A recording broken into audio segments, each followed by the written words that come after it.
SV news కు స్వాగతం. ముందుగా హెడ్లైన్స్. భారతదేశంలో మేము వ్యవసాయ రంగంలో డిజిటల్ టెక్నాలజీని విస్తృతంగా ఉపయోగిస్తున్నాం. పీఎం మోదీ. ఎల్ఆర్ఎస్ పై మంత్రి పొంగులేటి కీలక నిర్ణయాలు. బారాసాయి ఎమ్మెల్యేలు నన్ను దూషించిన మాటలు రికార్డు కాలేదు. దానం నాగేందర్. వైఎస్ జగన్ గారు పార్టీ మీకు ఎల్లవేళలా అండగా ఉంటుందని కార్యకర్తలకు భరోసా ఇచ్చారు. పేర్ని నాని. ఒక బహిరంగ సభను ఉద్దేశించి పీఎం మోదీ మాట్లాడుతూ భారతదేశంలో మేము వ్యవసాయ రంగంలో డిజిటల్ టెక్నాలజీని విస్తృతంగా ఉపయోగిస్తున్నాం. పీఎం కిసాన్ సమ్మాన్ నిధి ద్వారా ఒకే క్లిక్తో 10 కోట్ల మంది రైతుల బ్యాంకు ఖాతాలకు నిధులు బదిలీ చేయబడతాయి. మేము నిర్మిస్తున్నాం. డిజిటల్ పంటల సర్వేల కోసం డిజిటల్ పబ్లిక్ ఇన్ఫ్రాస్ట్రక్చర్ రైతులకు రియల్ టైం సమాచారాన్ని అందిస్తుంది. ఈ చొరవ మిలియన్ల మంది రైతులకు ప్రయోజనం చేకూరుస్తుంది మరియు వారి ఆర్థిక పరిస్థితిని మెరుగుపరుస్తుంది. पैसे ट्रांसफर हो जाते हैं. हम डिजिटल क्रॉप सर्वे के लिए डिजिटल पब्लिक इंफ्रास्ट्रक्चर बना रहे हैं. हमारे किसानों को रियल टाइम इंफॉर्मेशन मिलेगी और वो डेटा ड्रिवन डिसीजन ले सकेंगे. हमारी इस पहल से करोड़ों किसानों को फायदा होगा, उनकी आर्थिक स्थिति और बेहतर होगी.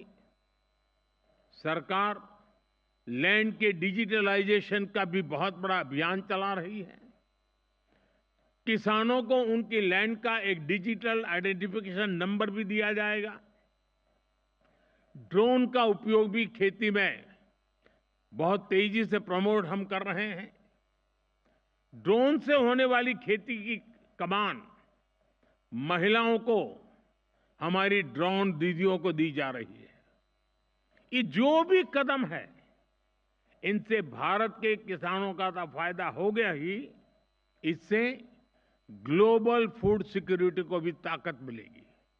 రుతుపవనాల ప్రభావంతో దేశవ్యాప్తంగా పలు రాష్ట్రాల్లో భారీ వర్షాలు కురుస్తున్నాయి. పశ్చిమ బెంగాల్ రాజధాని కోలకతాను భారీ వర్షాలు వణికిస్తున్నాయి. వరదల దాటికి నగరంలోని ప్రధాన రహదారులన్నీ జలమయమయ్యాయి. పలు చోట్ల వాహనాలు కొట్టుకుపోయాయి.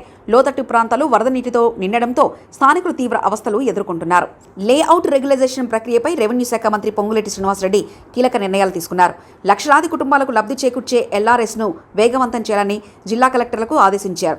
నిబంధనల ప్రకారం మాత్రమే భూముల క్రమబద్ధీకరణ జరగాలని, ఎలాంటి అక్రమాలకు తావు లేకుండా ఈ ప్రక్రియను 3 నెలల్లో పూర్తి చేయాలని ఆదేశించారు. తమ ప్రభుత్వం మీద ప్రజలు ఎన్నో ఆశలు పెట్టుకున్నారని, మధ్య దళారుల ప్రమేయం లేకుండా సాధారణ ప్రజానికానికి ఎలాంటి ఇబ్బందులు లేకుండా చర్యలు తీసుకోవాలని సూచించారు.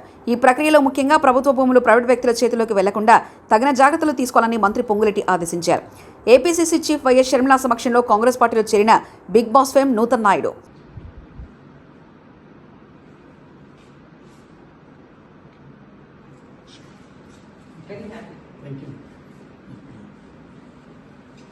దానం నాగేందర్ను టీషర్ట్ వేసుకొని పౌడర్ కొట్టుకుని తాజ్ కృష్ణాలో తిరిగినట్లు, ఇండోర్ గేమ్స్ ఆడినట్లు అనుకుంటున్నావా ఏంది? పాడి కౌశిక్ రెడ్డి. ఇక్కడ ఉన్నది కేసీఆర్ నాయకత్వంలో, ఇక్కడ ఉన్న మేము అందరం కూడా శిష్యులము, కేసీఆర్ గారు శిష్యులము. నువ్వు భయపెట్టిస్తే బెదిరిస్తే భయపడేటోడు ఎవడు ఉండడు. తస్మాత్ జాగ్రత్త. నీకు ఇజ్జత్ ఉంటే, సిగ్గుంటే, శరం ఉంటే, లజ్జ మానం ఉంటే కేసీఆర్ గారు పెట్టిన భిక్ష అది నీకు ఎమ్మెల్యే పదవి. నీకు దమ్ముంటే రిజైన్ చేసి పార్టీ మారు. రిజైన్ చేసి పార్టీ మారి వేరే పార్టీ నుంచి వచ్చి గెలిచినాక మాట్లాడు. సిగ్గు లేకుండా మా బీఫా మీద గెలిచి నువ్వు మాట్లాడుతున్నావు, ఇష్టం ఉన్నట్టు మాట్లాడుతున్నావు. మేము సవాల్ విసురుతున్నాం. నువ్వు రిజైన్ చేసి మళ్ళా పోటీ చేయి. కానీ నువ్వు ఆడి నుంచి ఉండి మా శాసనసభ్యులని మమ్మల్ని బెదిరిస్తే భయపడేటోళ్ళు ఎవరు లేరని తెలియజేస్తూ, మరియు యావత్ తెలంగాణ లోకానికి కూడా నేను దయచేసి వరద సహాయ చర్యలు చేపట్టడంలో కూటమి ప్రభుత్వం ఘోరంగా విఫలమైంది. వరద బాధితులు సబ్ కలెక్టర్ను సహాయక చర్యల విషయం నిలదీయడమే అక్కడున్న దారుణ పరిస్థితులకు అద్దం పడుతుందంటూ మార్గాని భరత్ మాజీ ఎంపీ వ్యాఖ్యానించారు. సహాయక చర్యలు చేపట్టడంలో తెలుగుదేశం ప్రభుత్వం పూర్తిగా వైఫల్యం చెందింది. ఎందుకు ఈ మాటలు చెప్తున్నామనంటే, గతంలో మా ప్రభుత్వం ఉన్నప్పుడు సహాయక చర్యలు కానీ, రేషన్ అందించడంలో అయితే కానీ, లేకపోతే కాంపన్సేషన్ ఇవ్వడంలో అయితే కానీ, వాళ్ళకి సుమారుగా 1 నెల రోజులు 2 నెలల పాటు వాళ్ళు డైలీ కూలీకి వెళ్ళే వాళ్ళంతా కూడా ఉపాధి కోల్పోయి, ఏదైతే రహదారులతో ఈ వరద రావడం వలన ప్రత్యేకించి ఏజెన్సీ ప్రాంతాలు. మనకి ఈ ప్రాంతాలు చూసినట్టయితే కోనవరం కానీ, దేవీపట్నం ప్రాంతం కానీ, ఇవన్నీ కూడా చూస్తే పోలవరం ప్రాజెక్టు స్టార్ట్ అయిన తర్వాత మొత్తం బ్యాక్ వాటర్స్ అంతా కూడా ఈ ప్రాంతాలకు రావడం వలన పూర్తి స్థాయిగా ఇవన్నీ కూడా ఈ ప్రాంతాలకు రావడానికి మొత్తం అంతా కూడా వరదలో చిక్కుకుపోయిన సందర్భాలు. నాకు ఒక్కటి అర్థం కాని అంశం ఏంటంటే, వీళ్ళు తెలుగుదేశం పార్టీ ఎమ్మెల్యేలు కానీ మంత్రులు కానీ కేవలం ఫోటోలకు వచ్చి వెళ్ళిపోయిన సందర్భాలు. నేను కొన్ని ప్రాంతాల్లో చూపించడం జరిగితే ఎక్కడైనా వరద బాధితులు మాకు సహాయం అందట్లేదు అని చెప్పేసి కలెక్టర్ని నేరుగా నిలదీసిన సందర్భాలు, సబ్ కలెక్టర్ని నేరుగా నిలదీసిన సందర్భాలు కూడా ఇక్కడ చూపించడం కూడా జరుగుతుంది. ఎందుచేతనంటే ఇప్పుడు దాకా నాకు తెలిసి గత ప్రభుత్వాల్లో ఈ రకమైన సందర్భాలు ఇప్పుడు దాకా జరగల. టీడీపీ పెట్టిన అక్రమ కేసులో అరెస్ట్ అయి నూజివీడు సబ్ జైల్లో ఉన్న వైఎస్ఆర్సీపీ కార్యకర్తలను మాజీ ఎమ్మెల్యేలు పేర్ని నాని, ఖైలే అనిల్ కుమార్, ఎమ్మెల్సీలు తలసిల రఘురాం తదితర నాయకులు పరామర్శించారు. వైఎస్ జగన్ పార్టీ మీకు ఎల్లవెల్లలా అండగా ఉంటుందని కార్యకర్తలకు భరోసా ఇచ్చారు. తెలుగుదేశం పార్టీ ప్రభుత్వం వచ్చిన తర్వాత ప్రజలకి మేలు చేయటం సంగతి దేవుడెరుగు, ప్రజలకు ఇచ్చిన హామీల్ని నెరవేర్చడం సంగతి దేవుడెరుగు. వైఎస్ఆర్ కాంగ్రెస్ పార్టీ జెండా మోసినటువంటి అమాయకమైన కార్యకర్తలందరినీ కూడా జైళ్లలో నింపే కార్యక్రమం ఏకైక కార్యక్రమం తప్పితే మరొక కార్యక్రమం లేదు. ఇసుక ఎక్కడుంది, మట్టి ఎక్కడుంది, లేదా కొత్తగా అపార్ట్మెంట్లు ఎవడ కడుతున్నాడు, లేఅవుట్లు ఎవడ కడుతున్నాడు, వైసీపీ వాడు 5 ఏళ్లుగా జెండా ఎవడ మోసాడు, వీళ్ళని లోపలేయటం, ఈ కార్యక్రమాలు తప్పితే ప్రస్తుతం ఉన్నటువంటి ఈ కూటమి ప్రభుత్వానికి మరొక ఆలోచన కానీ మరొక కార్యక్రమం కానీ లేకుండా ఉండటం.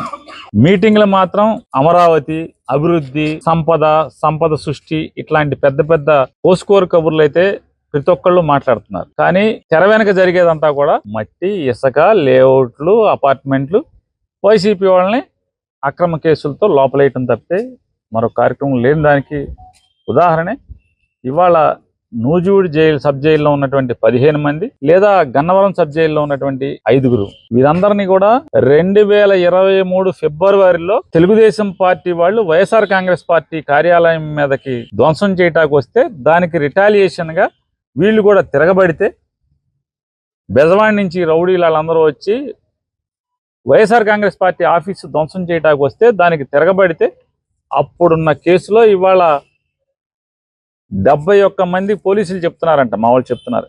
ఇప్పటికి ఒక 71 మంది ప్లస్ అదర్స్ అంటున్నారంట. అంటే అప్పుడేమో అదర్స్ అని పెట్టి వాళ్ళ 71 మంది ప్లస్ అదర్స్.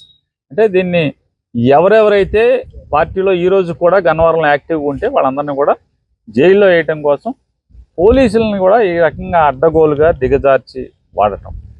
అదో మరొకటి వాళ్ళ పైశాచిక ఆనందం ఏంటంటే సెక్షన్ని మార్చి కొత్త చట్టం ప్రకారం అయితే కనుక వీళ్ళకి బెయిల్ రాకుండా ఉంటుందని చెప్పని సెక్షన్ ఆల్టర్ చేసి వాళ్ళ పోలీసుల యొక్క పరపతిని అడ్డగోలుగా లీగల్గా మేనేజ్ చేయటం చేసి ఇవాళ నెల రోజుల నుంచి కూడా ఇవాళ ఇక్కడ ఉంచితే ఒక మండల అధ్యక్షుడు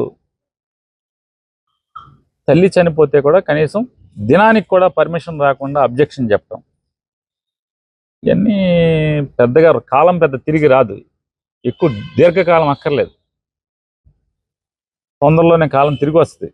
అయితే ఈ రకమైన పైశాచిక ఆనందం, మానసిక ఆనందం, తల్లి చనిపోతే కూడా బెయిల్కి అబ్జెక్షన్ చెప్తూ దినం చేయనివ్వకుండా కూడా దినం వాయిదా వేసుకునేటువంటి పరిస్థితి, ఇవన్నీ అట్టుకట్టు పెట్టే పరిస్థితులే వస్తాయి తప్పితే కాలం గిర్రం తిరిగి వస్తుంది. అయితే ఇవాళ అక్రమ కేసులో 2023 ఫిబ్రవరిలో జరిగిన సంఘటన మీద ఇవాళ పుంకాను పుంకాలుగా మనుషుల్ని, వైఎస్ఆర్ కాంగ్రెస్ పార్టీ మనుషుల్ని ఈ రకంగా దండగుచ్చినట్టుగా అరెస్టులు చేసి అక్రమంగా జైల్లో మగ్గదీస్తున్నారు. అందుకోసం వారిని జగన్మోహన్ రెడ్డి గారి యొక్క ఆదేశం మేరకు తలసిల రఘురాం గారు ఎమ్మెల్సీ గారు, అలాగే ఖైలా అనిల్ కుమార్ గారు, కృష్ణా జిల్లా పార్టీ అధ్యక్షుడిగా నన్ను జగన్మోహన్ రెడ్డి గారు ఆదేశించి ఈరోజు అందరికీ ధైర్యం చెప్పారండి, బెయిల్ మూవ్ చేస్తున్నాం, ట్రై చేస్తున్నాం, న్యాయపరంగా రిలీఫ్ తెచ్చుకుందాం, తొందరలోనే బయటికి తెచ్చుకుందాం అని చెప్పని జగన్మోహన్ రెడ్డి గారు అందరికీ చెప్పమని చెప్పారు. అందుకోసం దానిలో నేను ఒకరిని కలిసి నేను కూడా మాట్లాడాను.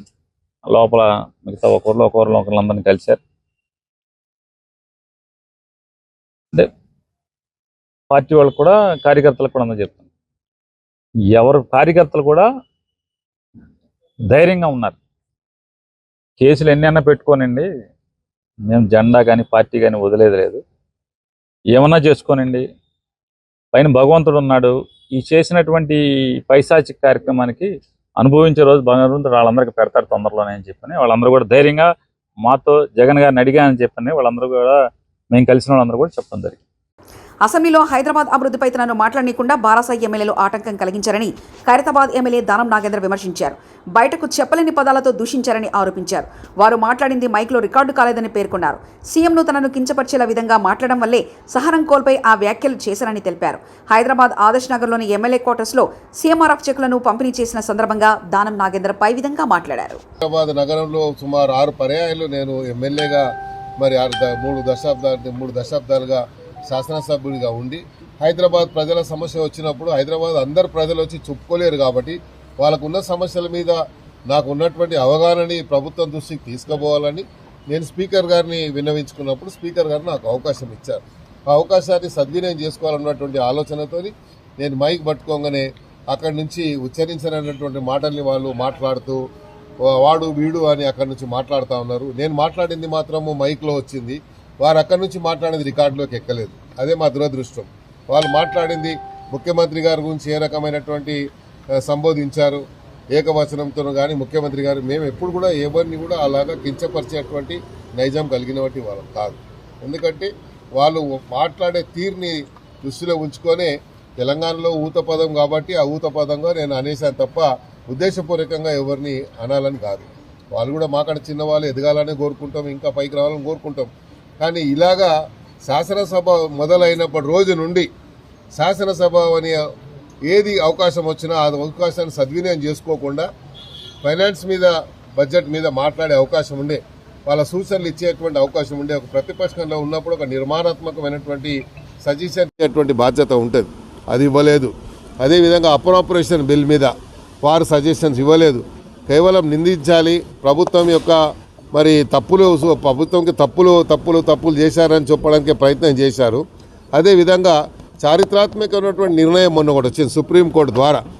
ఈ ఎస్సీ ఎస్టీ వర్గీకరణకు సంబంధించి ఒక హిస్టారికల్ డిసిషన్ వస్తే దాని మీద మాట్లాడకుండానే పోయారంటే వాళ్ళకు ఈ జాతి పైన ఎంత ప్రేమ ఉందో ఎంత అభిమానం ఉందో దాన్ని బట్టి మనం అర్థం చేసుకోవచ్చు. అంత మంచి అవకాశాన్ని సద్వినియోగం చేసుకోకుండా కేవలం ఒక అంశాన్ని తీసుకొని సబితా ఇంద్రారెడ్డి గారి మీద అందరికీ గౌరవం ఉంటుంది. ఆమెను ఎవరు కించపరిచారు, ఆమెను ఎవరు అవమానపరిచారు. అందరితో ఆమెకు అనుబంధం ఉంది. అందరూ ఆమెని మన ఒక అక్కలాగానో ఒక అత్తలాగానో మేము చూస్తాం కాబట్టి ఆమె మీద ఎప్పుడూ ఎవరు లేదు. ఒకవేళ అలా అని ఉంటే కూడా మేము తప్పైందని చెప్పేవాళ్ళం, కానీ అలా ఏం జరగలేదు. కానీ ఆ అంశాన్ని తీసుకొని అప్రాపరేషన్ మీద మాట్లాడలేదు. మరి ఒక ఎస్సీ వర్గీకరణ జరిగితే అంత పెద్ద వర్గీకరణ మీద మాట్లాడేటువంటి అవకాశాన్ని కూడా జారవిడుచుకున్నారు. వాళ్లకు శాసనసభ నడవాలని లేదు, శాసనసభని ఎలా అంతరాయం దాన్ని డిస్టర్బ్ చేయాలి, ఆ ప్రొసీడింగ్స్ని ఆపాలనే ప్రయత్నం జరిగేది. నిన్న జాబ్ క్యాలెండర్ ఇవ్వలేదు అని రోజు అరుస్తున్నారు. మరి డిప్యూటీ సీఎం గారు జాబ్ క్యాలెండర్ ఇచ్చిన తర్వాత ప్రొసీజర్ ఉంది, పార్లమెంటరీ ప్రాక్టీసెస్ ఏంది, శాసనసభ యొక్క వ్యవహారాల పరిస్థితి ఏందో వారికి కూడా తెలుసు. హరీష్ రావు గారు శాసనసభ వ్యవహారాలు చూసినటువంటి వ్యక్తి, ఫైనాన్స్ మినిస్టర్గా ఉన్న వ్యక్తి. శాసనసభలో ఒక స్టేట్మెంట్ ఇస్తే ఆ స్టేట్మెంట్ మీద క్లారిఫికేషన్ ఉండయి.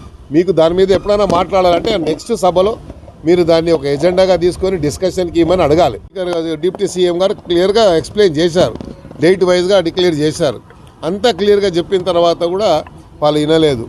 సరే మరి భారతదేశంలో మేము వ్యవసాయ రంగంలో డిజిటల్ టెక్నాలజీని విస్తృతంగా ఉపయోగిస్తున్నాం. పీఎం మోదీ. ఎల్ఆర్ఎస్ పై మంత్రి పొంగులేటి కీలక నిర్ణయాలు. బారాసాయి ఎమ్మెల్యేలు నన్ను దూషించిన మాటలు రికార్డు కాలేదు. దానం నాగేందర్. వైఎస్ జగన్ గారు పార్టీ మీకు ఎల్లవేళలా అండగా ఉంటుందని కార్యకర్తలకు భరోసా ఇచ్చారు. పేర్ని నాని. ఇవి బులెటిన్ విశేషాలు. చూస్తూనే ఉండండి ఎస్వీ న్యూస్.